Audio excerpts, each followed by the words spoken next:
কি দাদা পথ ভুলে নাকি? ভুলেই তো গেছিলাম আপনার চাঁদ বদন খানা। কেমন আছেন? এসব টিটকিরি যদি একটু কম শোনান তাহলে।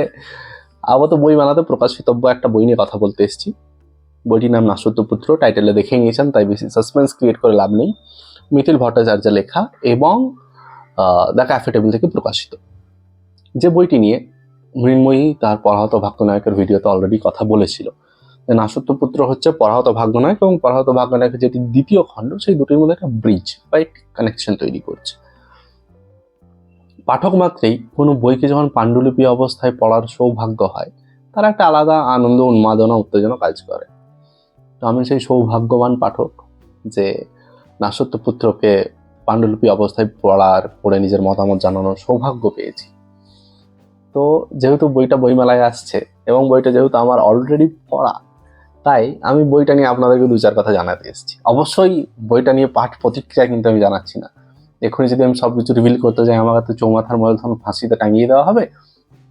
সেটা করা উচিত নয় এবং করবো না। শুধু বইটা কি নিয়ে লেখা, বইটা কেমন ভাবে লেখা, এই সমস্ত নিয়ে দু চার কথা বলবো। ছোট্ট ভিডিও হবে এবং কেটে পড়বো। গোড়া থেকে শুরু করি।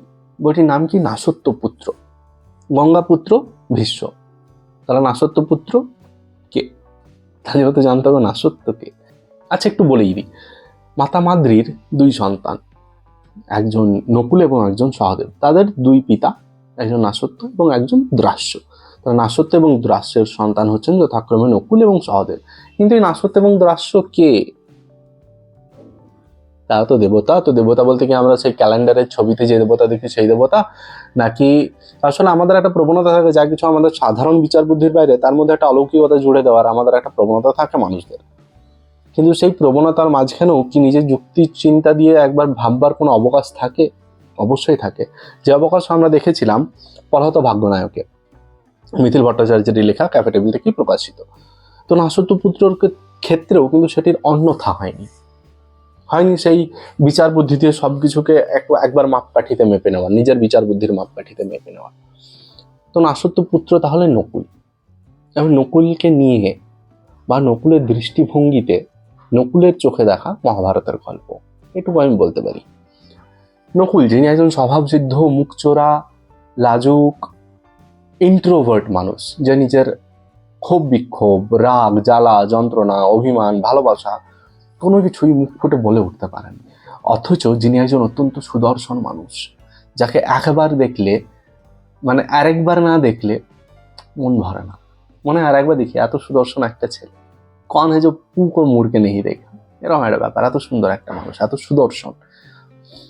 কিন্তু সুদর্শন এই জিনিসটা কি একমাত্র তার গুণাবলীর মধ্যে পড়ে যে তিনি সুদর্শন? সুদর্শন ব্যাপারটা তো কোনো গুণাবলী নয়। সুদর্শন তো শুধু ভগবান প্রদত্ত একটা জিনিস, যদি কেউ দেখতে ভালো হয়, এটা ভগবানের দেওয়া, তার নিজেতে কিছু করার নেই।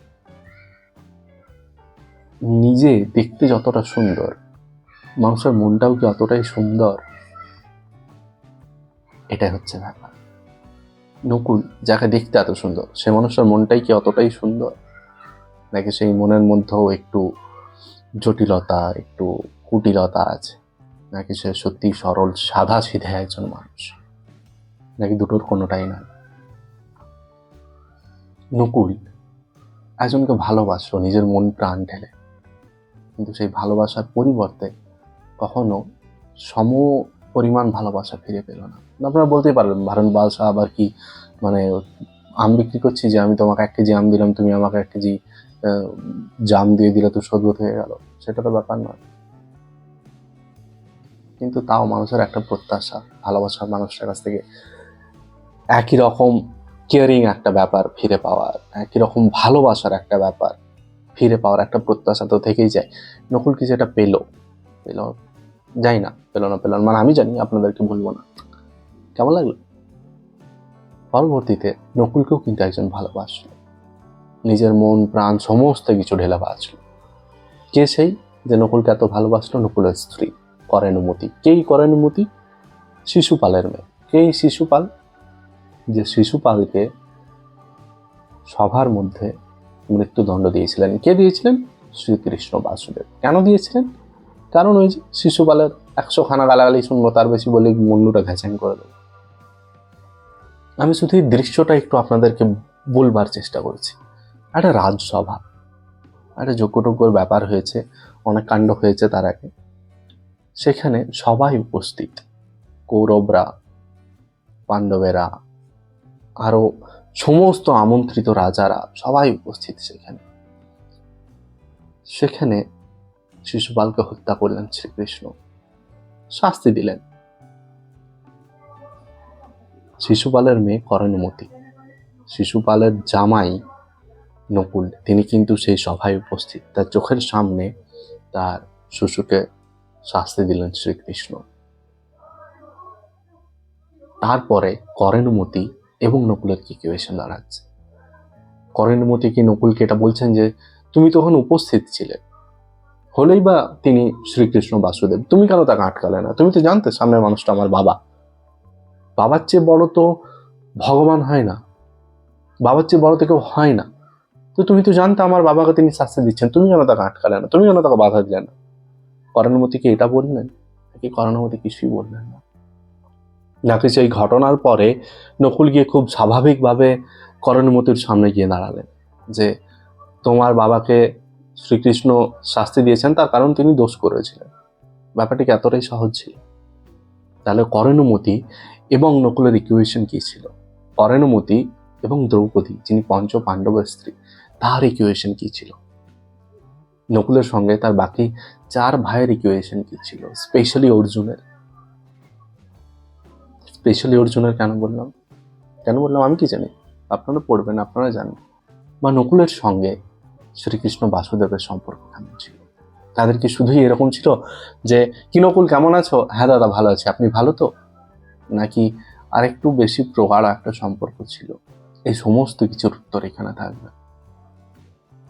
যে বইটার নাম দাসত্বপুত্র, নকুলের চোখে দেখা সমস্ত ব্যাপার। আসলে যেহেতু বইটা এখনো প্রকাশ হয়নি, তাই আমি বইটা কোথায় শুরু কোথায় শেষ কতটা আছে আমি বলতে চাইছি না। আমার পড়া বই বলে কি আমি সব বলে দেবো? বলা উচিত তো নয়।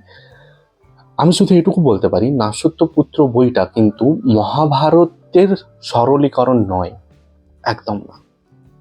যারা পরাহত ভাগ্যনায়ক পড়েছেন তারা জানেন যে মহাভারতের যেসব ঘটনাকে আমরা অলৌকিক দৈবীয় ঘটনা বলে মনে করি, সেই সমস্ত ঘটনাকে লেখক নিজের বুদ্ধিমত্তা দিয়ে লজিক্যাল একটা ব্যাখ্যা তার আনার চেষ্টা করেছিলেন, এবং পরাহত ভাগ্যনায়কও সেটা তিনি সফলভাবে এনেছিলেন। সেই একই ব্যাপার কিন্তু আমরা দেখব দাসত্বপুত্রের ক্ষেত্রেও। দাসত্বপুত্র যে বইয়ের বিভিন্ন অলৌকিক ঘটনাকে লেখক নিজের লজিক্যাল দৃষ্টিভঙ্গি দিয়ে লিখেছেন, তার একটা ব্যাখ্যা দিয়েছেন, দৈবীয় ঘটনার পিছনে একটা নিজের বিচার বুদ্ধি দিয়ে ব্যাখ্যা তিনি এঁকেছেন এখানে, এবং ব্যাখ্যাগুলি যথেষ্ট যুক্তিগ্রাহ্য। যেহেতু আমি পড়েছি আমি এটুকু বলতে পারি, ব্যাখ্যাগুলি যথেষ্ট যুক্তিগ্রাহ্য। শ্রীকৃষ্ণ বাসুদেব স্বয়ং এখানে থাকবেন, কিন্তু তার উপস্থিতি এমন নয় যে প্রথম থেকেই শ্রীকৃষ্ণ বাসুদেব সব বলে দিচ্ছেন, না। শ্রীকৃষ্ণ দ্বৈপায়ন ব্যাস যেখানে শ্রীকৃষ্ণ বাসুদেব এন্ট্রি করেছেন একজন দ্রৌপদী স্বয়ংবর সভায়, এই উপন্যাসেও কিন্তু বাসুদেবের এন্ট্রি ঠিক ওখানেই, দ্রৌপদী স্বয়ংবর সভায়।